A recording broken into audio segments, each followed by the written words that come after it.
अगर हम हिंदू हैं तो हमारे लोगों की हत्याएँ क्यों हो रही है मूंछ रखने पर? हमारे लोगों के मंदिर प्रवेश पर, मूर्ति छू लेने पर, घड़ा छूने पर हत्या क्यों हो रही है? नमस्कार सर, हमारे आज के कार्यक्रम में आपका बहुत स्वागत है। सबसे पहला सवाल कि पुलिस ने कई बार आपसे पूछताछ की, पहले मंगलवार को, सोमवार को, फिर मंगलवार को। ये पूछताछ में आरोप क्या लगे हैं? क्या आरोप बताकर आपसे पूछताछ की जा रही एक्चुअली वो आरोप लगा रहे हैं कि हमने अम्बेडकर भवन में जो प्रोग्राम हुआ था, मैं उसमें शामिल हुआ हूँ। मैंने वो 22 प्रतिज्ञाएँ दोहराई हैं। तो वो कह रहे हैं कि आपने ये गलत काम किया, लोगों की भावना आहत की है। मैं ये है? कह रहा हूँ मैंने किसी की भावना आहत नहीं की। मैं भारत के संविधान को मानता हूँ, डॉक्टर बाबा साहेब अम्बेडकर को मानता हूँ। ये हर व्यक्ति का एक मौलिक अधिकार है कि उसकी अपनी आस्था वो कहाँ रखे। लेकिन इसके साथ-साथ ये हम सब की ज़िम्मेदारी है कि हम दूसरे की आस्थाओं की भी कद्र करें। मैं भी हम्म, सबके दूसरे धर्म के मानने वाले लोगों की, उनकी आस्थाओं की कद्र करता हूँ। मैंने कोई असंवैधानिक काम नहीं किया है और जो पुलिस ने जितने सवाल पूछे मैंने उनका जवाब दिया। उनका मुख्य रूप से जो मेन सवाल था, वो ये था कि क्या वो 22 प्रतिज्ञाएँ जो 14 अक्टूबर 1956 को डॉक्टर बाबा साहेब अम्बेडकर जी ने दिलवाई थी, वो 22 प्रतिज्ञाएँ आज भी प्रासंगिक हैं? तो मेरा हम्म, जवाब है कि हाँ, ये 22 प्रतिज्ञाएँ आज भी प्रासंगिक हैं और वो इसलिए हैं, चूँकि हम देख रहे हैं, राष्ट्रपति रहते हुए रामनाथ कोविंद जी को पुरी के मंदिर में घुसने नहीं दिया, क्योंकि वो दलित हम्म, थे।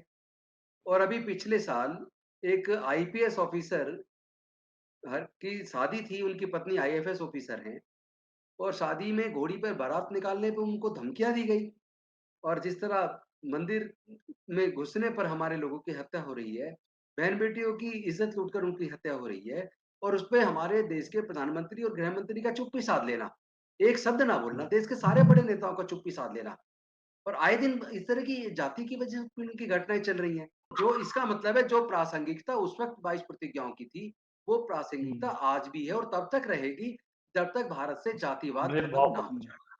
अब सवाल ये, मैंने कई खबरों में देखा कि पुलिस कह रही है कि शिकायत दर्ज कराई गई थी। क्या आपको ये मालूम पड़ा कि ये शिकायत किसने दर्ज करवाई थी? शिकायत भारतीय जनता पार्टी के दिल्ली के अध्यक्ष गुप्ता जी ने कराई है और मैं पुलिस हम्म, से निवेदन करता हूँ, पहली बात मैंने कोई क्राइम नहीं किया।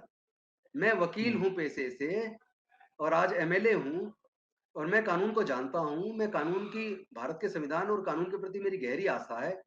सभी धर्मों की मान्यताओं के प्रति मैं सम्मान करता हूँ। लेकिन अगर उनको लगता है कि मैंने कोई क्राइम किया है, तो मैं पुलिस से कहता हूँ कि आप मुकदमा जल्दी से दर्ज करके मुझे गिरफ्तार कीजिए, मैं आपका इंतज़ार कर रहा हूँ। आप आइए मुझे हम्म, गिरफ्तार कीजिए, मैं भारतीय जनता पार्टी के मुख्यालय में मिठाई भेजूँगा मेरी गिरफ्तारी के लिए। कम से कम जी, देश में और दुनिया में ये मुद्दा तो जाए, कि तुम जी, जातिवाद के मुद्दों पर चुप्पी साध लेते हो। हमारी बहन-बेटियों की इज़्ज़त लूटने पर, भाइयों का कत्ल होने पर चुप्पी साध लेते हो, तब नहीं बोलते आप। 22 हम्म, प्रतिज्ञाएँ जब दीक्षा भूमि में उसी दिन सेम डे ली गई, आपके 2-2 केंद्रीय मंत्री वहाँ दीक्षा समारोह में शामिल हुए हैं, तब तो आपने मुद्दा नहीं उठाया। दिल्ली बीजेपी प्रदेश अध्यक्ष आदेश गुप्ता का भी बयान सुन रहा था। वो इस पूरे मामले को गुजरात से जोड़ रहे हैं। क्या आपको लगता है कि गुजरात चुनाव की वजह से ही जानबूझकर गुजरात चुनाव में इसको इसको हिंदू कार्ड खेलने का मुद्दा बनाने की ये असफल कोशिश है। इसको हम और हम्म, हमारे देश के लोग सफल नहीं होने देंगे। गुजरात के लोग बहुत दुखी हैं बीजेपी की सरकार से। पिछले लंबे शासन के अंदर उनको बहुत ज़्यादा प्रताड़ना हुई है और वहाँ के स्कूल पढ़ने लायक नहीं है, अस्पताल में इलाज नहीं है। वहाँ तो मैं देखा है अहमदाबाद के अंदर तो ट्रैफिक पुलिस भी प्राइवेट है। कैसा हम्म। शासन चला रही है? चूंकि आपने कहा कि पुलिस ने आपसे बोला है कि क्या ये जो कुछ आपने दोहराया आज के समय में प्रासंगिक हैं। अब मेरा सवाल है कि जो विराट हिंदू सभा के दौरान जो बोला गया था, और प्रवेश वर्मा जो कि सांसद हैं, उन्होंने खुद भी बोला कि एक धर्म का बहिष्कार कीजिए अगर इनका दिमाग ठीक करना है तो। कई सारे धर्म गुरु थे जो हाथ काटने की बात कर रहे थे, ज़रूरत पड़ने पर गला काटने तक की बात कर रहे थे। लेकिन इस मामले में पुलिस ने इन सभी लोगों को गिरफ्तार नहीं किया, जबकि वो बोल रहे थे। और आप खुद बता रहे हैं कि जो थावरचंद गहलोत हैं।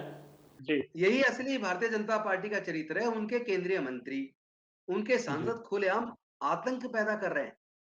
उनके बयान से समाज एक बड़ा समाज आतंकित हो रहा है। ये लोग नफ़रत पैदा करते हैं, ये ज़हर घोलते हैं समाज के अंदर। ऐसे भारत मजबूत नहीं होगा। अगर सब समाज कह दे इनका सामान नहीं खरीदना, इनसे नहीं मिलना, इनका बायकॉट करो, ये सब बायकॉट हो जाएगा, देश कैसे चलेगा? देश में मानवता हम्म, रहेगी नहीं रहेगी? देश में अमन-चैन होगा नहीं होगा? देश में भाईचारा बनेगा तो देश देश में शांति स्थापित होगी तो देश आगे बढ़ेगा। ये भारतीय जनता जी, पार्टी के नेता देश को आतंकित कर रहे हैं। मैं तो एक वकील हूँ जो टेररिस्ट की जो डेफिनिशन है, अगर उस डेफिनेशन को पढ़ेंगे तो प्रवेश साहिब सिंह वर्मा और इनके बहुत सारे नेताओं के खिलाफ टेररिस्ट एक्टिविटीज के अंदर मुकदमा दर्ज हो जाना चाहिए। आपने एक रेफरेंस दिया है थावरचंद गहलोत की किताब का, क्या उस रेफरेंस पे पुलिस बात कर रही है, क्या कह रही है उसको लेकर? देखिए वो किताब doctor Ambedkar writing and speeches Bharat की जी। सरकार के मंत्रालय ने, मिनिस्ट्री ऑफ एक्सटर्नल अफेयर्स ने उसको पब्लिकेशन कराया है। हम्म। उसकी उसकी प्रति जो के ऊपर उनका खुद का लेटर हेड लगा हुआ है। उनके सामाजिक न्याय अधिकारिता मंत्री थावरचंद गहलोत थे उस वक़्त, उनका लेटर लगा हुआ है। पुराने वॉल्यूम में वॉल्यूम 17 है और नए वॉल्यूम में वॉल्यूम 40 है। मैंने उसकी कॉपी हम्म। उनको दी है कि देखिए इसमें ये 22 प्रतिज्ञाएँ भारत की सरकार ने, मोदी जी की सरकार ने छपवाई हैं। यही 22 प्रतिज्ञाएँ हम्म। उन्होंने नागपुर की दीक्षा भूमि में छपवाई हैं और वहाँ भी उसी दिन 5 अक्टूबर 2022 को ये 22 प्रतिज्ञाएँ दोहराई गई हैं। वहाँ भी दीक्षा भूमि पे हर साल दोहराई जाती है और वहाँ पे भारत के सरकार के 2-2 केंद्रीय मंत्री शामिल रहे हैं। तो मेरे मेरे मेरे उन प्रतिज्ञाओं को पढ़ने पर आपत्ति क्यों? हम्म। आप छुआछूत खत्म करेंगे या नहीं करेंगे? अगर हम हिंदू हैं तो हमारे लोगों की हत्याएँ क्यों हो रही है मूंछ रखने पर? हमारे लोगों के मंदिर प्रवेश पर, मूर्ति छू लेने पर, घड़ा छूने पर हत्या क्यों हो रही है? और उसपे देश के हम्म। प्रधानमंत्री, गृहमंत्री चुप्पी साध लेते हैं। और तो और देश के न्यायालय, उनको जिनको हम्म। सुओ मोटो एक्शन लेना चाहिए वो भी नहीं ले रहे। इस तरीके से देश के लोगों का भरोसा उठ रहा है। एक आखिरी सवाल आपसे पूछना चाहूंगा, जिस तरह हिंदू और हिंदुत्व के नाम पर बीजेपी राजनीति करने के आरोप लगते रहे हैं उनके ऊपर, क्या आपको लगता है वाकई वो हिंदू हिंदुत्व का भला कर रही है, या फिर सिर्फ चुनाव के समय में इस तरह के मुद्दे उछाल कर? उन्हें भारत के लोगों से या हिंदुत्व से, हिंदुओं से कोई लेना-देना नहीं है। वो केवल इसका हम्म। इस्तेमाल सत्ता कैसे उनके हाथ में रहे, क्योंकि उन्होंने ऐसा कोई काम तो किया नहीं कि लोग उनको फिर से वोट दें। उनके पास कोई हम्म। मुद्दा तो है नहीं। तो जब भी चुनाव आता है, कोई ना कोई धार्मिक कार्ड खेलते हैं, कहीं दंगा कराएँगे, कहीं किसी को मरवाएँगे, कोई कुछ करवाएँगे। एक ही तरह की घटिया किस्म की राजनीति भारतीय जनता पार्टी करती है और इससे पूरा देश शर्मसार है, पूरी दुनिया में भारत की छवि गंदी हो रही है। समझिए मेरी बात को आप। हम्म।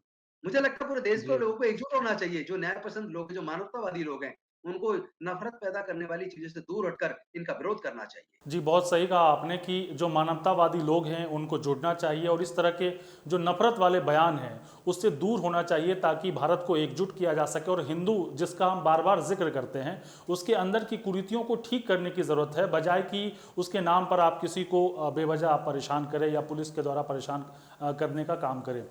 आप हमारे साथ बातचीत के लिए जुड़े, इसके लिए बहुत बहुत धन्यवाद सर। नमस्कार।